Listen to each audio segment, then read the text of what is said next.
Good afternoon, sir. Good afternoon. Good afternoon, sir. Good afternoon.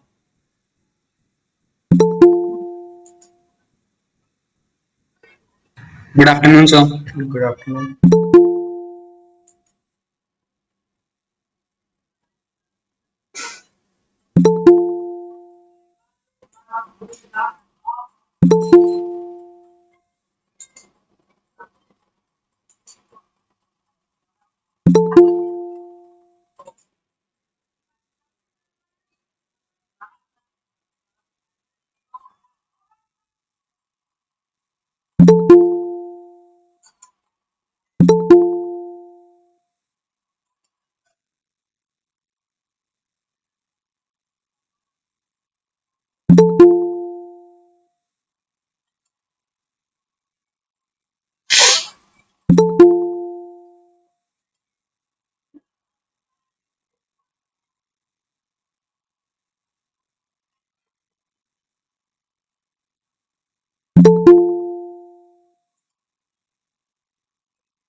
Good afternoon, sir. Good afternoon.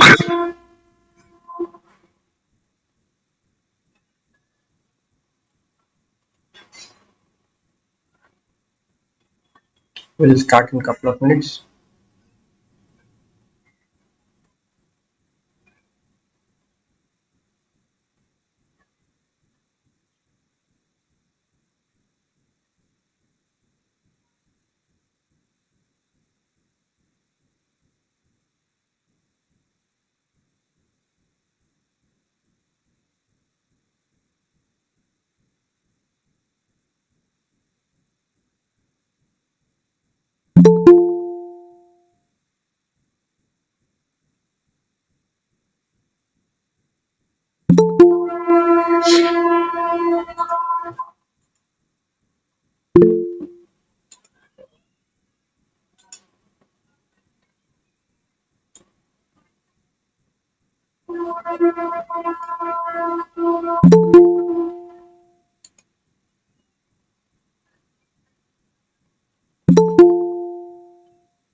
Okay. So in yesterday's class, we have almost completed the respiratory system chapter. A very small part is still remaining because we had two separate earlier branches. So what we'll do is let us finish the little bit remaining portion. That is Good morning, sir. Morning, sir. good morning. The difference between inspired and expired air. Okay. So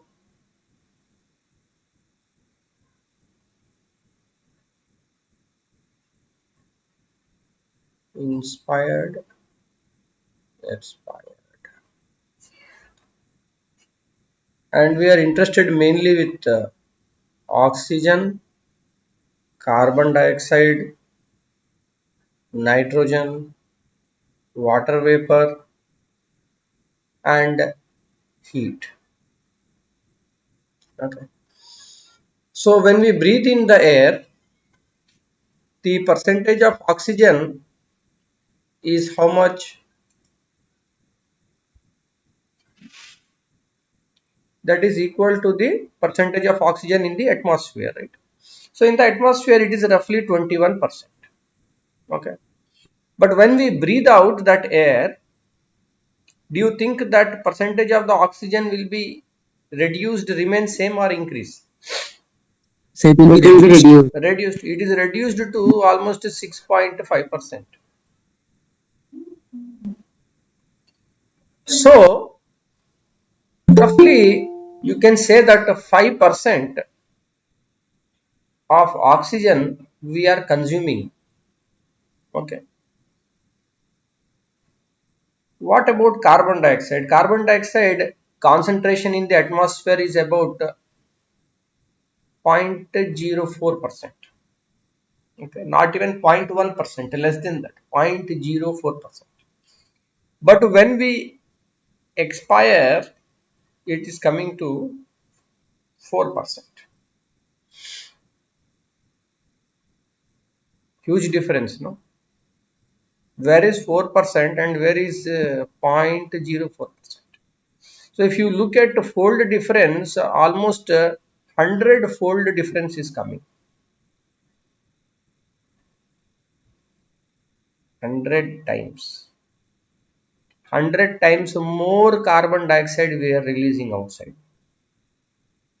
Okay. We are taking in 21% oxygen and consuming only 5%. Roughly, there is a reduction of 5% in that one. But when carbon dioxide we are taking in, almost 100 times more carbon dioxide we are giving out. With respect to nitrogen, which is 79% atmosphere, it remains unchanged. Roughly the same amount will come up. Okay, because our system does not absorb the nitrogen, okay, directly from the atmosphere. Okay, whenever we need nitrogen in our body, that is through our digestive system we are getting it. Okay, we are not getting it from the air. Okay, water, so it is entering as water vapor. Okay, but the moisture is quite low compared to the amount of moisture we exhale outside. Okay, so when we are taking some kind of cold glass or plate or something and we exhale from our mouth onto it, we can see that there is some moisture is formed on that. Okay, so that is because there is more moisture when we are breathing. Even the heat, it increases when we are breathing outside, so that the normal temperature of the air is not 37 degrees centigrade. The temperature of our body is 37 degrees centigrade. Okay, so comparatively what happens is, whereas the outside this air temperature may change, but when we breathe out, it will be almost about 37 degrees centigrade, close to 37 degrees centigrade. Okay, so these are some basic differences between what comes in and how it changes and goes out. Okay, the composition of the air. Okay, so this also gives us some very interesting thought, like you can see that oxygen, of course you can see it is only 5% we are using, but carbon dioxide almost 100-fold we are exhaling outside. Nitrogen, we are not doing anything with it. Okay, so in this way, this table summarizes how the composition of the air changes when we are inhaling and then exhaling the air. Okay, this is clear. Any doubt is there in this one? No, sir. Next part is when we are going to the higher altitudes.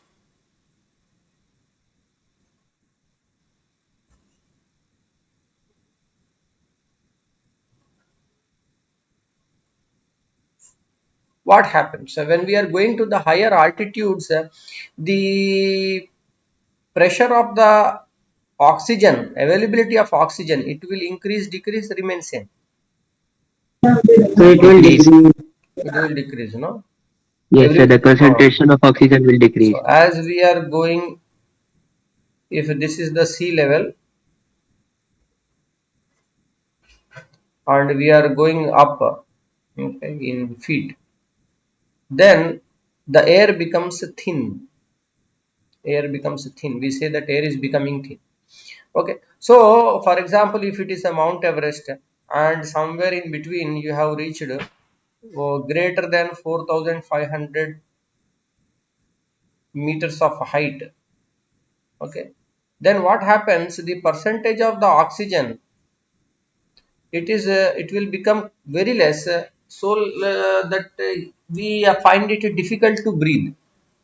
Okay, so this condition, when there is the less content of oxygen, deficiency of oxygen, then we say it is the hypoxia. Okay, so hypoxia means less oxygen is there, deficiency of oxygen. This can be this can be felt at a higher altitudes, or when we are sitting in a crowded room also we feel that there is the hypoxia, most of the oxygen is consumed, less there is a deficiency of the oxygen. As a result, what can happen is asphyxiation can take place. Asphyx, Phyxiati,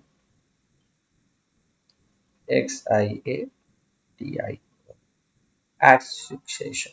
Okay, asphyxiation is a condition, okay, where the concentration of the oxygen in the blood is going down, okay, carbon dioxide is going up.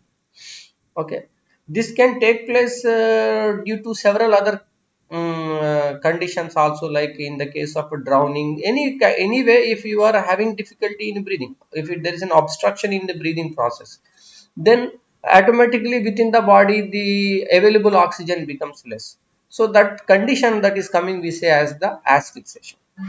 So whereas hypoxia is the condition where there is less availability of the oxygen in the environment, and asphyxiation is the condition that is happening when oxygen levels are going down in the body. Okay, so we say the person is suffocating. So hypoxia and asphyxiation, both of these will take place if there is the less amount of oxygen. There are some experiments to show that water is lost in breathing. Okay, water is lost in breathing. So simply if we are breathing out on a cold surface like a glass or something, then we can see that moisture is formed on that. Okay, with that we can say that yes, we are breathing out moisture. Okay, so how can we know that carbon dioxide is evolved when we are breathing out? Classic example is that classic chemical equation, everywhere in respiration chapter also we covered.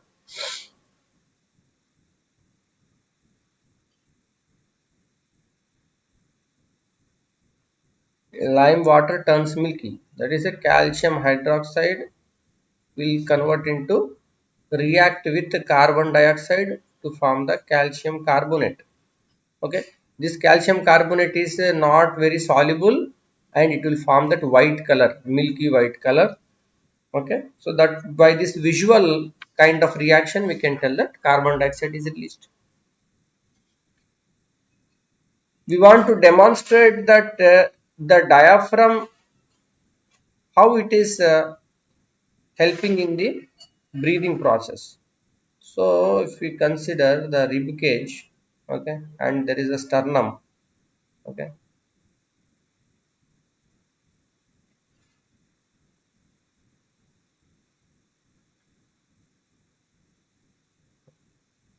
this is the diaphragm. So the diaphragm, if it is pushed upwards, okay, then it will be exhalation. If it is coming downwards, then it will be inspiration. Okay. To demonstrate this one, what can be done is we can take one bottle,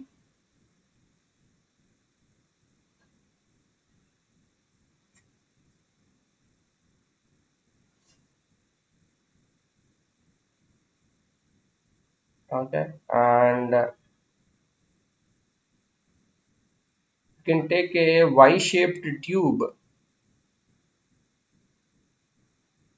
okay, and we'll tie a balloon here, okay, and down in this lower, the bottom part of this bottle, we can use a another rubber, okay, balloon membrane, which you can pull either downwards or push it upwards, okay. The diagram is there in 146 page number. So when we are pulling down this membrane, inside what is going to happen to the pressure inside this bottle? The pressure will increase. Negative. This will increase. Increase or decrease? It will increase. So increase because volume is lessened. So volume is inversely proportional to the pressure. You see, we are pulling down. When we are pulling down, what is going to happen to the volume of the gas? It is increasing or decreasing? So it is Increase. decreasing because there Increasing. is less space. Yes. So we are increasing the volume of the gas. The gas is expanding. Okay. So if the gas is expanding, then the pressure will increase or decrease?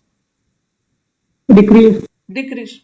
It will Correct. decrease. So when we are trying to compact that gas, okay, that is, if you consider that now in the next one I am pushing this membrane upwards, okay, that means I am compacting this gas, okay, I am pressurizing this gas, then the pressure will increase, okay. When I am pulling this membrane downwards, then the gas is going to expand, the pressure is going to fall. So when the pressure falls, then what is going to happen is this rubber balloons here, they will expand, okay, they will expand in order to compensate for the negative pressure here, to balance. And when this expand, they will be taking the air from outside, okay. So that is what is happening in our breathing process. The diaphragm will be moving vertically upwards and downwards, the movement is, okay, and the intercostal muscles movement is horizontal, this way, sideways, okay, but diaphragm movement is vertical, upwards and downwards.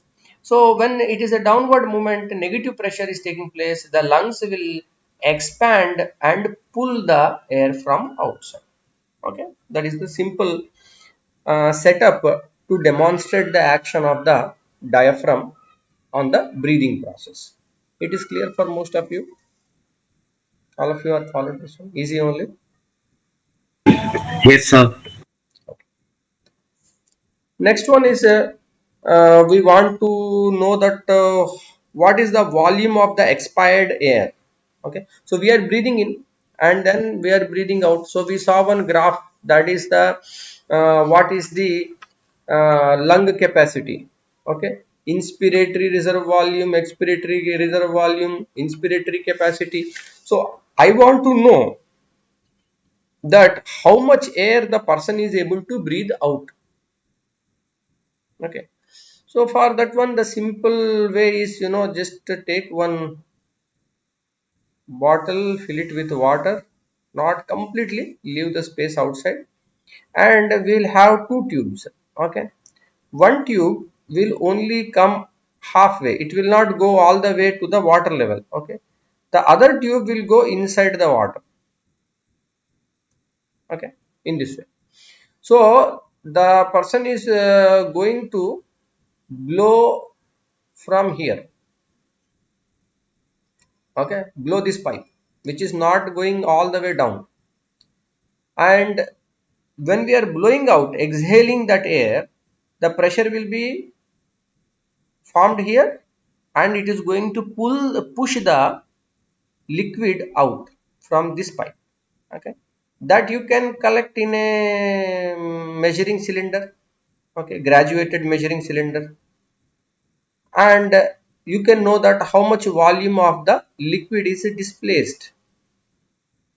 So based upon the volume of the liquid displaced, you can tell how much volume of the air the person has exhaled outside. Okay, this one is okay, clear? Yes, sir. Next one is that whether the show that oxygen is taken in by animals during respiration. Okay, so oxygen is taken in by the animals during the respiration. So in this one we can have the two flasks.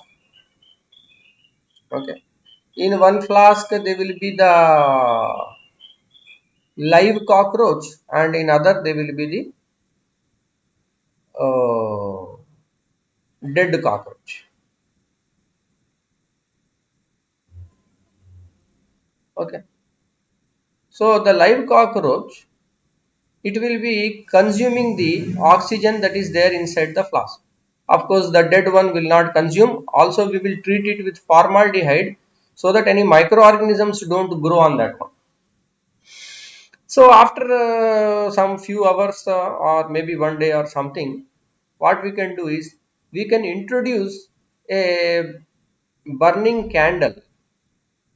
Okay, so if there is a burning candle, in both these cases, where the burning candle get will stop burning fast soon. It's a live cockroach. In the case of live cockroach, because most of the oxygen is consumed. Okay, and there is more carbon dioxide, and carbon dioxide is heavier than air, no, because it is heavier than air, it will remain here only. Even when we open this flask here that and introduce the candle, that carbon dioxide will not very fast, it will not escape outside because it is heavier than air. Okay, and that is why in this more content of carbon dioxide, the candle will be extinguished, it will stop burning. Okay, comparatively. Okay, I think most of you have followed this one, it's quite easy. Okay, any doubts you have?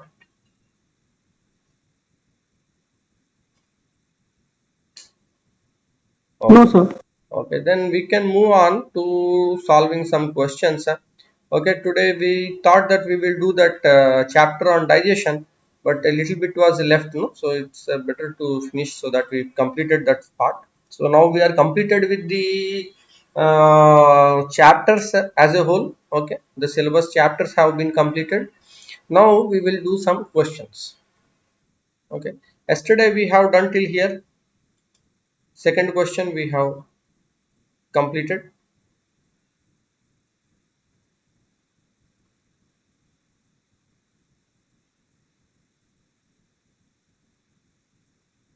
Did we do these ones? We have not done, no? No, sir. Okay. So, what is the normal percentage of the composition of gases in the inspired air and expired air we discussed just now? Which chemical compound inside a cell can be termed as the energy currency? ATP. ATP. Next question. Match the column 1, column 2. Alveoli.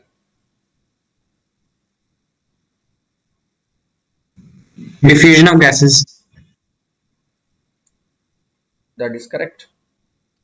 Bronchioles. Small air tubes. Small air tubes. Yes, these are the small air tubes. Nasal chamber. Lined with hair. Lined with hair. Bronchi. An inverted Y-shaped tube. Okay, so here we are having the trachea, inverted Y-shaped structure. Okay, opening outside in the nasal cavity. Okay, I don't know. So, and then here inside the lung it will be bifurcating and forming the, so trachea, bronchi. From bronchi, when it becomes smaller tubes, that is the bronchioles. Okay, and ultimately what it will come, the last end one will be the, okay, alveoli. So given below is an example of certain structure with a special function. Okay, just like we can say kidney and excretion. So we have to tell alveoli and Gaseous diffusion. yeah, gas exchange or diffusion.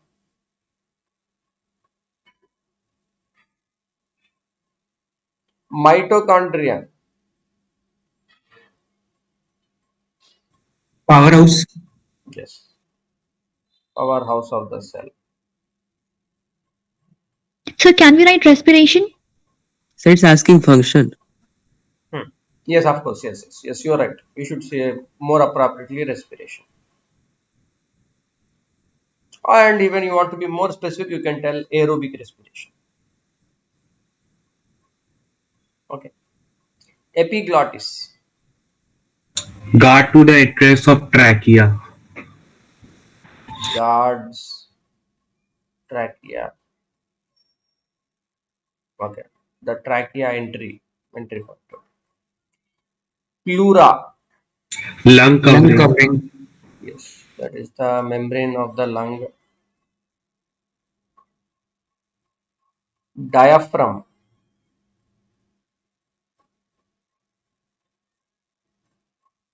Differentiate thoracic cavity and abdominal cavity. Yes, that will separate. Yes, separate the thoracic and abdominal cavity, and it helps in the breathing process.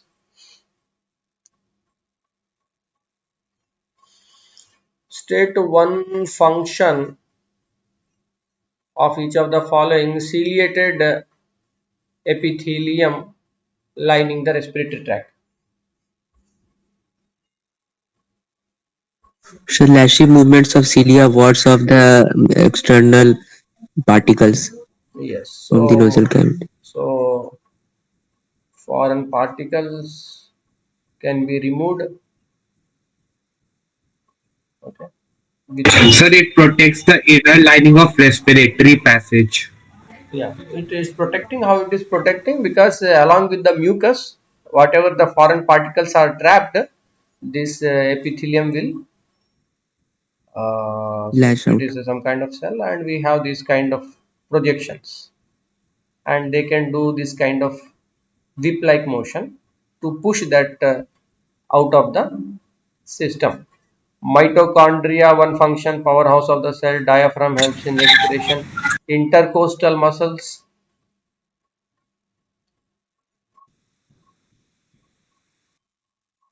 So helps in horizontal movement of the Yeah, it helps in the movement of the ribs, horizontal movement of the ribs. So it helps in the breathing lateral process. movement. Lateral movement, yes. So this one is lateral. Lateral movement of ribs. Pleural fluid, shock absorber So fluid. Sir, shock absorber. Match column A and B. Cartilaginous. bronchi. Bronchi.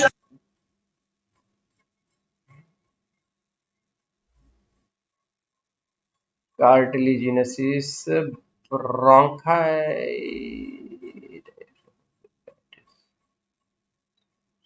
Okay, of course, trachea is not given here. So we can go for bronchi. Bronchi is also supported by this one. Yes. Large surface area. Alveoli. Alveoli. Correct. Breathing movements. Diaphragm. Diaphragm.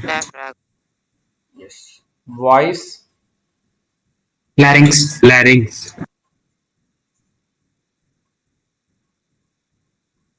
Complemental air. What is this complement? Extra inhalation. What is it? Extra inhalation. Yeah. Is somewhat vague complemental air. Next to swallowing. Epiglottis. Okay, that's good. Under what conditions would the breathing rate increase? Of course, while exercising and so many things.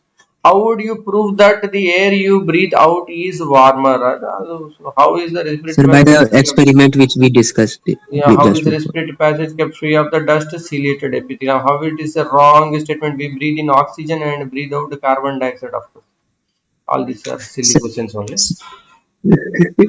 Okay, differentiate between the following pairs in the business: aerobic and anaerobic respiration and the products.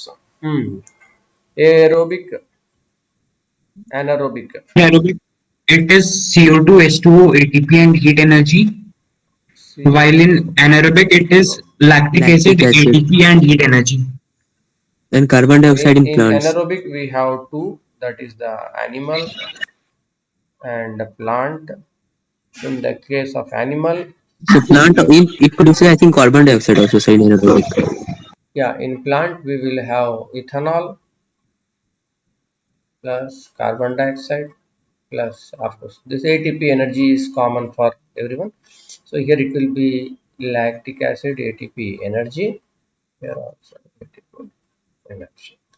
Okay. Here whether there will be any carbon dioxide, No, sir, there is no carbon dioxide. Only lactic acid will be formed. lactic acid only. Okay. So that is important difference between end product of the aerobic and anaerobic. Okay. Next, respiration, photosynthesis, gas released. I think this is very one everyone can tell. Respiration is Respiration CO2, photosynthesis O2. reactants, photosynthesis, respiration. Photosynthesis reactants are It's CO2, sunlight, and H2O. Carbon dioxide plus H2O plus in sunlight. respiration only. It will be the Glucose. glucose with oxygen. If it is aerobic respiration. Next, inspired air and Sir, here alveolar. we'll consider if not mentioned anaerobic, or we'll consider every time aerobic if it is not mentioned particularly anaerobic. Because in anaerobic anyway it is not there, no, so better to mention oxygen and say aerobic. Okay, so if it is anaerobic anyway oxygen will not be there, better to mention one extra point: inspired air and alveolar air. So 0.04 and 4%. Yes, so alveolar air and inspired air.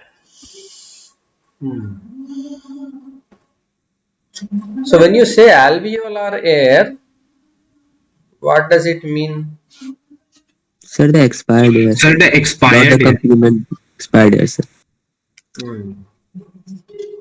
Okay, so but it is not a very right term to use alveolar air for expired air, because alveolar air we saw in the tidal volume. Okay, okay, tidal volume, almost we are exhausted with the time, 2 or 3 minutes we'll just have.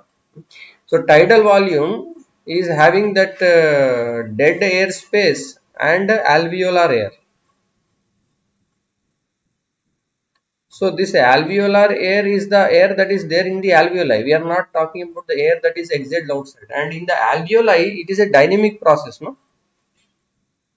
Both is taking place. Oxygen is being taken in and carbon dioxide is coming out. Both are taking place inside the alveoli.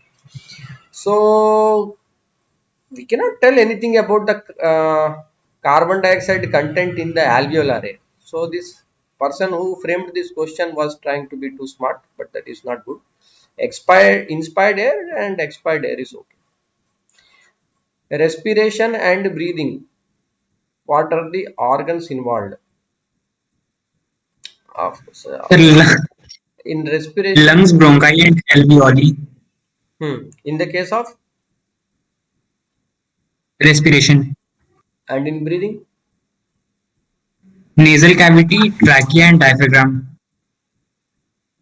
But what about the lungs?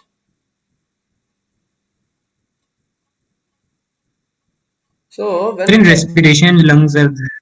yeah, you see here, respiration and breathing. Sometimes the textbooks also they do not do justice. You see, respiration, when we say respiration, the definition itself in the first one is that that is a chemical process for releasing the energy from the breakdown of the glucose. Okay, so this process will take place at a cellular level.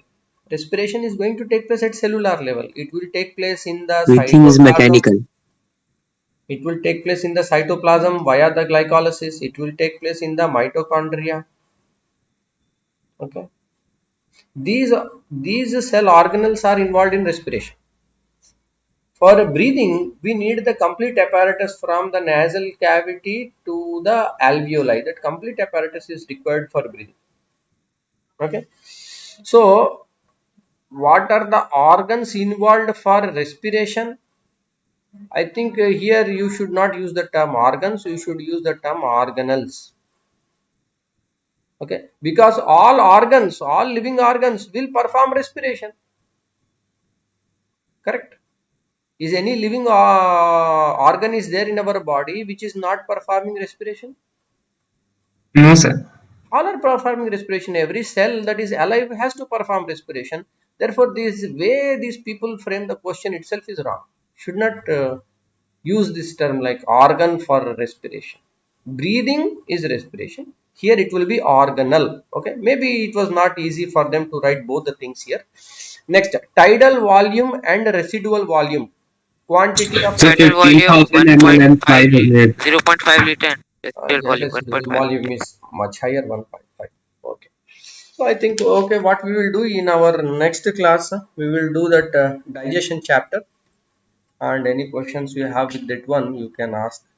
Okay, you can solve the questions at the end of this chapter, and you can, if you have any doubts, you can ask. I will just take your attendance and then okay. Okay, I will see you all in the next class. Thank you. Thank you, sir. Thank you, sir. Yes, sir. Thank you, sir. Thank you, sir. Thank you.